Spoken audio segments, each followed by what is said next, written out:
울산의 집값이 고공행진을 이어가고 있는 가운데 정부가 대도시권 주택 공급을 획기적으로 확대하는 방안을 발표했습니다. 수도권을 제외한 5대 광역시에 2025년까지 공공이 주도하는 주택 22만 호를 공급하겠다는 게 핵심입니다. 하지만 울산시는 최근 집값 폭등의 직접적인 원인이 공급 물량 부족이 아니었던 만큼 사실상 수도권을 위한 대책으로 판단하고 있는데요. 다만 저층 주거지역과 소규모 재개발 그리고 도시재생 사업엔 꽤 큰 영향을 미칠 걸로 보고 있습니다. 조윤호 기자입니다.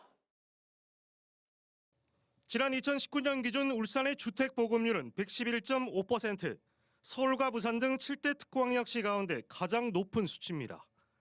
여기다 지난해 6,000세대가량 분양했고 올해 분양 예정 물량 역시 지난해와 비슷합니다. 이런 가운데 정부가 수도권을 제외한 5대 광역시에 2025년까지 주택 22만 호를 공급해 부동산 시장을 안정시키겠다고 밝혔습니다. 대규모 정비 사업을 민간이 아닌 LH나 도시공사가 주도해 최소 13년 이상 걸리는 사업 기간을 5년 이내로 대폭 줄이겠다는 겁니다. 공공주도의 패스트트랙 지도의 마련, 그리고 추가적인 신규 택지 확보를 통하여 개발 이익은 기반시설 확충뿐만 아니라 사업 진행 과정에서 소외되는 임차인, 영세상인 보호 등을 활용하여 역에서 가까울수록 땅값이 비싸고 이해관계가 복잡해 개발되지 못한 채 방치된 땅들이 많습니다. 분당 신도시만한 면적의 서울시 중공업 지역도 마찬가지입니다. 하지만 지금까지 울산에선 정비 사업을 통한 대규모 공급은 거의 없었고 지하철을 낀 역세권이나 준공업 지역도 없어 이번 발표가 수도권을 위한 조치로 울산시는 풀이하고 있습니다. 하지만 저층 주거지역을 중심으로 한 소규모 재개발 활성화 대책은 주목하고 있습니다.